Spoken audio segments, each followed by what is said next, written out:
প্রিয় দর্শক, সাবেক রাষ্ট্রপতি মানে সদ্য সাবেক রাষ্ট্রপতি মোহাম্মদ শাহাবুদ্দিন তিনি আজকে বঙ্গভবন ছেড়ে চলে গেছেন।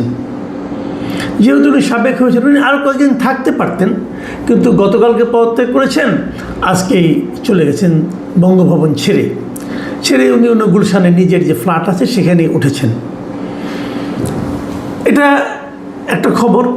পাশাপাশি আমরা গত দুদিন ধরে এই রাষ্ট্রপতির বিদায়ের পর কি হতে পারে, বিদায় কেন হলো, এগুলো তো আলোচনা হচ্ছিলই, বিদায়ের পর কি হতে পারে এটা নিয়ে নানাভাবে নানাজন আলোচনা করছেন।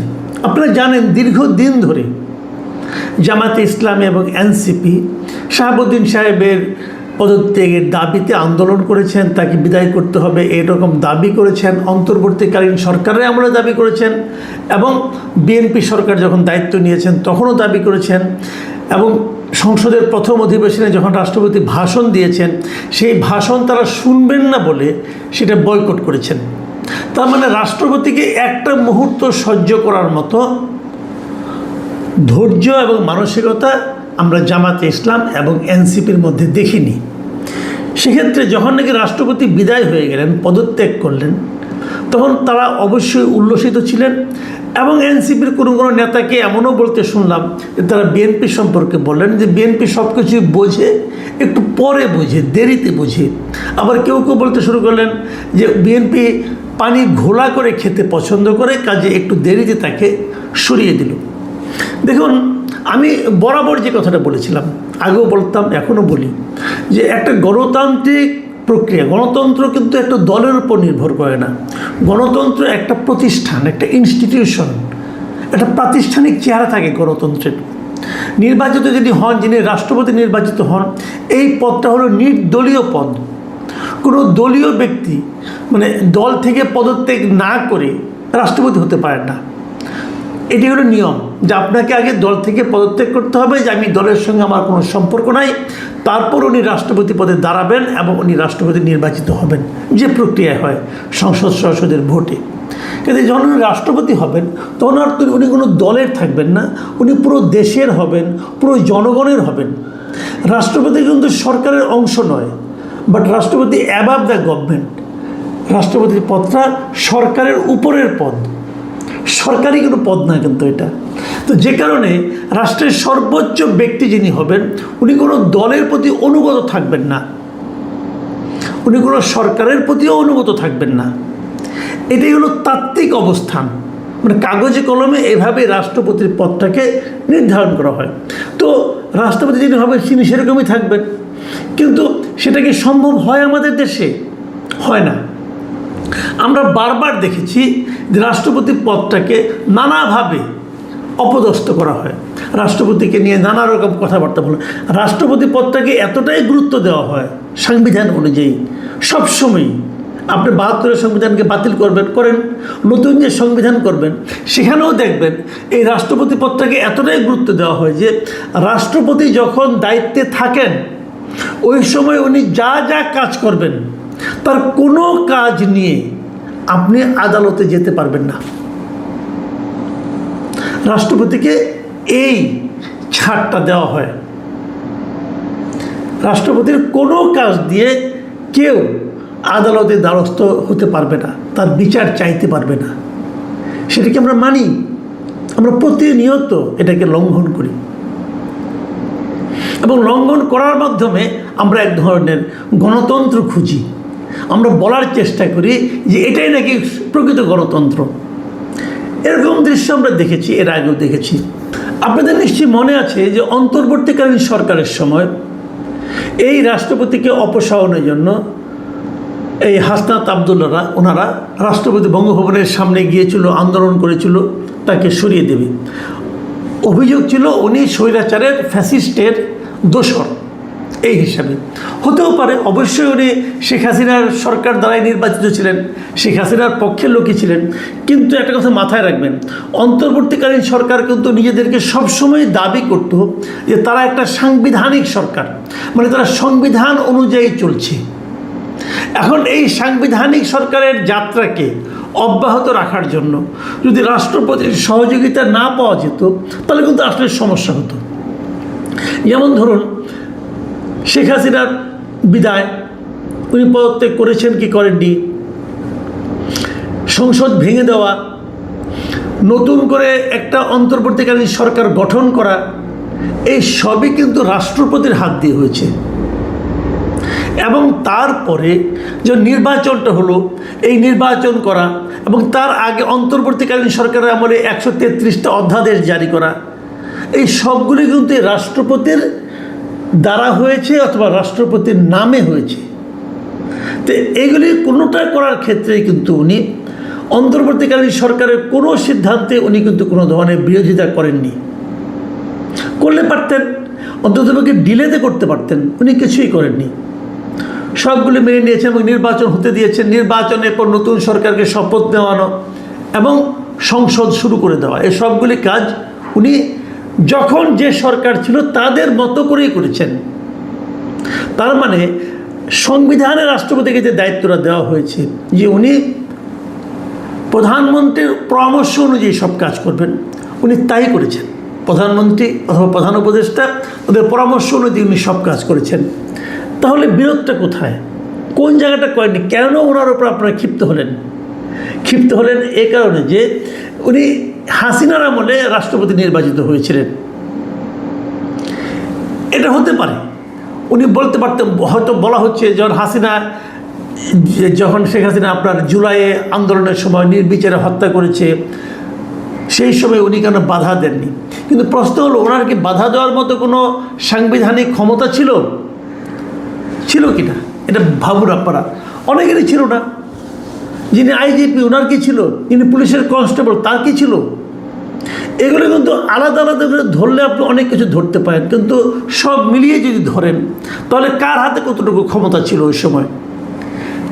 তারপরেও আমরা তো দেখছি যে স্বৈরাচারের দোষর নাম দিয়ে অনেকের নামে মামলা হচ্ছে, অনেক সাংবাদিকের নামে মামলা হচ্ছে, অনেক বুদ্ধিজীবীর নামে মামলা হয়েছে, অনেক শিক্ষাবিদের নামে মামলা হয়েছে, অনেক শিল্পী সাহিত্যিকের নামে মামলা হয়েছে যে তারা নাকি হাসিনাকে উৎসাহ দিয়েছে এই অপকর্মগুলি করার জন্য।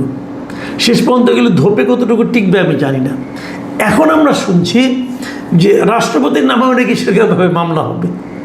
কারণ প্রশ্ন হচ্ছে সেই মামলাগুলো কতটুকু গ্রহণযোগ্য হবে? ওই যে আমি একটু আগে বললাম যে যতদিন উনি রাষ্ট্রপতি থাকবেন ওই সময়ে উনি যা যা কিছু করবেন সে ব্যাপারে আপনি কোনো আদালতের দ্বারস্থ হতে পারবেন না। এটা আমাদের সংবিধানের 51 অনুচ্ছেদে এই জিনিসটা স্পষ্ট করে বলা আছে। আপনি যদি খুঁজেন যে 51 অনুচ্ছেদে আসলে কি আছে, সেখানে আপনারা দেখবেন এই জিনিসটাই। সেখানে স্পষ্ট করে বলা হয়েছে যে রাষ্ট্রপতি যখন তার কার্যভার পালনকালে বা কার্যভার পালনের উদ্দেশ্যে সম্পাদিত বা সম্পাদন করিয়াছেন বলিয়া অভিপ্রেত কোনো কার্য সম্পর্কে কোনো আদালতের নিকট জবাবদিহি করিতে বাধ্য হইবেন না। মানে যখন উনি রাষ্ট্রপতি ছিলেন এই সময়ের কোনো কাজ নিয়ে আপনি তাকে প্রশ্ন করতে পারবেন না।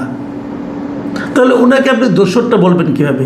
রাষ্ট্রপতি হওয়ার আগের কাজ দিয়ে হতে পারে, সেটাও হতে পারে। রাষ্ট্রপতি হওয়ার আগে উনি যা কাজ করেছেন সেটা নিয়ে আপনি অবশ্যই মামলা করতে পারেন। তাহলে সেটা এতদিনও তো করতে পারতেন, এতদিন তো করেননি। তো যাই হোক, এখন কী হবে? এর মধ্যে আমরা শুনলাম যে রাষ্ট্রপতি উনি বলেছেন যে এই যে বর্তমান সরকার অমুক তমুক যেগুলো হয়েছে এটা তো আসলে উনিই করেছেন, এবং সেই হিসেবে উনি বলেছেন যে আমি তো প্রাউড ফিল করি যে আমি এই নির্বাচনটা দিয়েছি, আমি অন্তর্বর্তীকালীন সরকার করে দিয়েছি, কাজে আমি তো মনে করি আমি প্রাউড ফিল করি। তো উনি আসলে প্রাউড ফিল করতে পারেন কিনা সেটা নিয়েও কিন্তু নানা ধরনের বিতর্ক তৈরি হতে পারে। কিন্তু আমরা বাস্তবতা যেটা, আমি বাস্তবতা একটু ফিরে আসি তারপরে বলি আপনাদেরকে। বাস্তবতাটা হলো ওনাকে পদত্যাগ করতে হয়েছে। উনি যাদেরকে নির্বাচন দিয়েছেন, নির্বাচনের মধ্যে যারা নির্বাচিত হয়েছেন তাদের সঙ্গেও কিন্তু 5 মাস ছিলেন। বিএনপির সঙ্গে 5 মাস বিএনপির মতো করেই ছিলেন। মানে বিএনপির একজন রাষ্ট্রপতি হলে, বিএনপি যদি দলীয় কোনো লোককে রাষ্ট্রপতি নির্বাচন করতেন তাহলে তিনি যে আচরণটা করতেন, আমার ধারণা শাহাবুদ্দিন সাহেব তার চেয়েও বেশি কিছু করে বিএনপির নিকটস্থ হওয়ার জন্য চেষ্টাও করেছেন। কিন্তু তাতেও শেষ রক্ষা হয়নি, ওনাকে চলে যেতে হচ্ছে। এবং এতেও অনেকে অবাক হননি, আমি নিজেও অবাক হইনি। কারণ আমি যদিও ধারণা করেছিলাম হয়তো বা ওনাকে ওনার মেয়াদ পর্যন্ত থাকতে দেওয়া হবে, সেটা হয়নি। এতে আমি অবাক হইনি কেন? এই কারণে আমি বলি আপনাদেরকে, বাংলাদেশের ইতিহাসে এ পর্যন্ত যত রাষ্ট্রপতি হয়েছে, মেয়াদ পূর্ণ করতে না দেওয়ার ইতিহাস কিন্তু বিএনপিরই বেশি। আমাদের অনেক রাষ্ট্রপতি যারা মেয়াদ পূর্ণ করতে পারেননি, তারা কেউ নিহত হয়েছেন অথবা অভ্যুত্থানের মাধ্যমে গেছেন। আমি আপনাদের যদি উদাহরণ দিয়ে বলি, আমি আপনাদের কয়েকজন রাষ্ট্রপতির কথা বলি, তাহলে আপনারা ব্যাপারটা আরও ক্লিয়ারলি বুঝতে পারবেন। যেমন ধরুন, আমরা ধরি একদম প্রথম থেকে, আমাদের প্রথম রাষ্ট্রপতি ছিলেন কে? বঙ্গবন্ধু শেখ মুজিবুর রহমান। উনি প্রথম এক দফা ছিলেন 71 থেকে 71 এপ্রিলে, যে মুজিবনগর সরকারের আমল থেকে শুরু করে 72 জানুয়ারি পর্যন্ত, মাত্র 1 বছরের মতো ছিলেন, 1 বছর 2 মাসের মতো। তারপরে আপনার 1 বছর না, 8 মাসের মতো ছিলেন, 8 মাস 26 দিন ছিলেন। তারপরে তো উনি দেশে আসলেন, এসে উনি আরেকজন রাষ্ট্রপতি বানালেন, আবু সাইদ চৌধুরীকে বানালেন। এর আগে সৈয়দ নজরুল ইসলামও কিন্তু কিছুদিন রাষ্ট্রপতি ছিলেন, ভারপ্রাপ্ত রাষ্ট্রপতি ছিলেন। উনিও কিন্তু ওনার মেয়াদ পূর্ণ করতে পারেননি। আমাদের দেশের রাষ্ট্রপতি মেয়াদ হলো 5 বছর। আবু সাইদ চৌধুরী তিনিও পূরণ করতে পারেন, তিনি 1 বছর 11 মাস 12 দিন ছিলেন। তারপরে এসেছিলেন মোহাম্মদুল্লাহ, এক ভদ্রলোক ছিলেন, এক অদ্ভুত লোক। একে নিয়ে বলতে গেলে আলাদা একটা এপিসোডই করা যায় যে কেমন রাষ্ট্রপতি ছিলেন। উনি রাষ্ট্রপতি থেকে চলে যাওয়ার পরে এমপি ইলেকশনও করেছিলেন। যাই হোক, উনি ছিলেন মাত্র 1 বছর 1 মাস 1 দিন। তারপরে আবার যে 75 জানুয়ারিতে আবার বঙ্গবন্ধু শেখ মুজিবুর রহমান রাষ্ট্রপতি হয়েছিলেন, উনি ছিলেন মাত্র 6 মাস 21 দিন। তারপরে তো উনি নিহত হইলেন। তার মানে উনিও কিন্তু ওনার মেয়াদ পূর্ণ করতে পারেননি। তারপরে রাষ্ট্রপতি হয়েছিলেন খন্দকার মোস্তাক আহমেদ, ওই 75-এ 15 আগস্ট থেকে শুরু করে উনি 6 নভেম্বর পর্যন্ত ছিলেন। তারপর তাকে পদচ্যুত করা হয়। খন্দকার মোস্তাক আহমেদ ছিলেন মাত্র 2 মাস 22 দিন। এরপরে জিয়াউর রহমান যখন ক্ষমতায় আসলেন, তখন উনি রাষ্ট্রপতির ক্ষমতায়, মানে উনি প্রথম প্রধান সামরিক আইন প্রশাসক ছিলেন। তো ওই সময় রাষ্ট্রপতি বানানো হয় আবু সাদত মোহাম্মদ সাইমকে, বিচারপতি ছিলেন। উনি ছিলেন 1 বছর 5 মাস 15 দিন। তারপর তাকে সরিয়ে দিয়ে জিয়াউর রহমান নিজেই রাষ্ট্রপতি হন। এবং জিয়াউর রহমান প্রথম দফায় রাষ্ট্রপতি হন সামরিক উর্দি পরে। তখন উনি 1977-এর 21 এপ্রিল থেকে 78-এর 12 জুন পর্যন্ত ছিলেন, মানে 1 বছরের সামান্য বেশি। আবার তারপরে দ্বিতীয় দফায় নির্বাচিত হিসাবে উনি 1978-এর জুন থেকে 81 সালের 30 মে পর্যন্ত ছিলেন, মৃত্যুর আগ পর্যন্ত। এখন সেখানে হলো আপনার 3 বছরের মতো। তার মানে উনিও কিন্তু ওনার মেয়াদ পূর্ণ করতে পারেননি। জিয়া রহমানের মৃত্যুর পর রাষ্ট্রপতি হন আব্দুল সাত্তার। এই সাত্তার সাহেব 1 বছর পূর্ণ করতে পারেননি, উনি 9 মাস 24 দিন ছিলেন। তারপর তো এরশাদ সাহেব সেটা ক্ষমতা দখল করলেন। এরশাদ সাহেব ক্ষমতা দখল করে রাষ্ট্রপতি বানালেন আফম আহসানুদ্দিন চৌধুরীকে, উনিও বিচারপতি ছিলেন। উনি ছিলেন মাত্র 1 বছর 8 মাস 13 দিন। তারপর তাকে সরিয়ে দিয়ে এরশাদ সাহেব দায়িত্ব নিলেন। এরশাদ সাহেব তখন দায়িত্ব নিয়ে প্রথম দফায় উনি ছিলেন 3 বছরের মতো, 3 বছরে একটু কম। তারপরে নির্বাচিত হলেন, প্রথম তো সামরিক উর্দি পরে রাষ্ট্রপতি হয়েছেন। তারপরে উনি নির্বাচিত হলেন, হয়ে এবার 1986 সালের অক্টোবর থেকে 1990 সালের ডিসেম্বর পর্যন্ত ছিলেন, মানে 4 বছরের মতো ছিলেন। তার মানে উনিও কিন্তু শেষে মেয়াদ পূর্ণ করতে পারেন নাই। গণ অভ্যুত্থানে ওনার পতন ঘটেছিল। এরপর রাষ্ট্রপতি ছিলেন অল্প দিনের জন্য শাহাবুদ্দিন আহমেদ, অন্তর্বর্তীকালীন সরকার, ওটা বাদ দেন, ওটা বাদ রাখলাম। তারপরে বিএনপি ক্ষমতায় আসার পর রাষ্ট্রপতি হলেন আব্দুর রহমান বিশ্বাস। এই ভদ্রলোক প্রথমবারের মতো পূর্ণ মেয়াদে তার দায়িত্ব পালন করতে পেরেছেন। উনি একদম 5 বছর 1 দিন ছিলেন রাষ্ট্রপতি দায়িত্বে, মানে 5 বছরের চেয়ে 1 দিন বেশি ছিলেন উনি।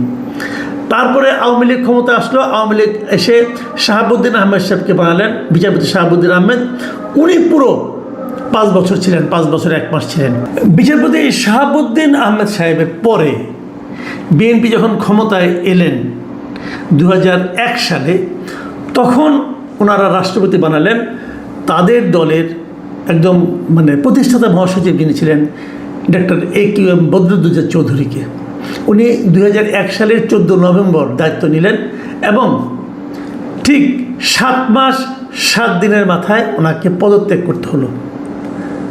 এই প্রথম একজন সংসদীয় পদ্ধতিতে উনি পদত্যাগ করলেন, মানে উনি নিজে থেকে পদত্যাগ করলেন, কারণ ওনার দল ওনাকে তখন আর চাচ্ছিল না, ওনার দল ওনাকে বিশ্বাস করছিল না।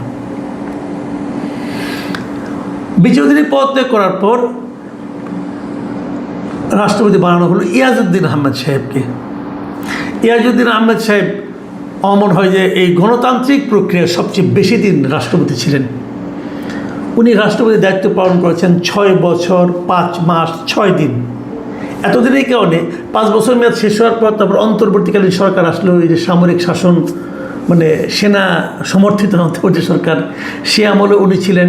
তারপরে আওয়ামী লীগ ক্ষমতায় আসলো, আওয়ামী লীগ ক্ষমতায় আসার পর তারও 2-3 মাস পরে উনি পদত্যাগ করলেন এবং তখন জিল্লুর রহমান রাষ্ট্রপতি হলেন। ইয়াজউদ্দিন আহমেদ বিএনপি সমর্থিত রাষ্ট্রপতি হয়েও, বিএনপির রাষ্ট্রপতি হয়েও কিন্তু ওনার মেয়াদ পূর্ণ হওয়ার পরেও বেশ কয়েকদিন ছিলেন আওয়ামী লীগের আমলে। এবং জিল্লুর রহমান সাহেব দায়িত্ব নিলেন 12 ফেব্রুয়ারি 2009 সাল। উনি ছিলেন 2013 সাল পর্যন্ত। তারপরে ওনার মৃত্যু হয়। মৃত্যু হওয়ার পর তারপর ওনার পদ শেষ হয়। উনিও মেয়াদ শেষ করতে পারেন, তার আগে ওনার মৃত্যু হয়। ওনাকে বাতিল করা হয়নি অথবা অপসারণও করা হয়নি, উনি পদত্যাগ করেন নাই। তারপরে আসেন আব্দুল হামিদ, অ্যাডভোকেট আব্দুল হামিদ। উনি ছিলেন সবচেয়ে বেশি সময়, 2 দফা উনি রাষ্ট্রপতি ছিলেন। 10 বছর 1 মাস 10 দিন ছিলেন উনি, মানে 10 বছর পার হওয়ার পরেও আরও 1 মাস 10 দিন ছিলেন।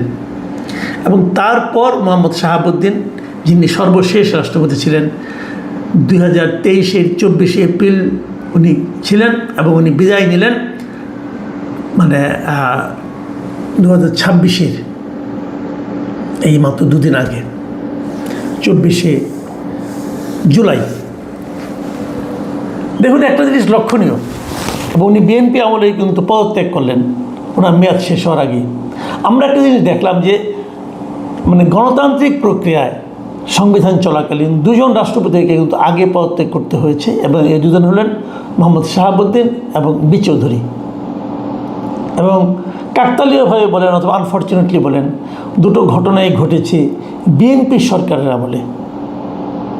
আর আমাদের অধিকাংশ রাষ্ট্রপতি মেয়াদ পূর্ণ হওয়ার আগেই হয় মারা গেছেন অথবা অপসারিত হয়েছেন। অপসারিত হয়েছেন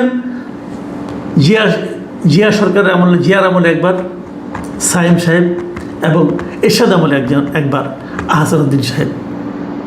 তো সেইভাবে বিচার করলে যে রাষ্ট্রপতি বাংলাদেশে যারা হচ্ছেন এরপর যিনি আসবেন, তিনি হয়তো বিএনপি পার হয়েও পরবর্তী সরকারের আমলে আসবেন, কিছুদিন হয়তো থাকবেন, অথবা নতুন সরকার এসে অল্প দিনের মধ্যে তাকে বিদায় করে দেবেন।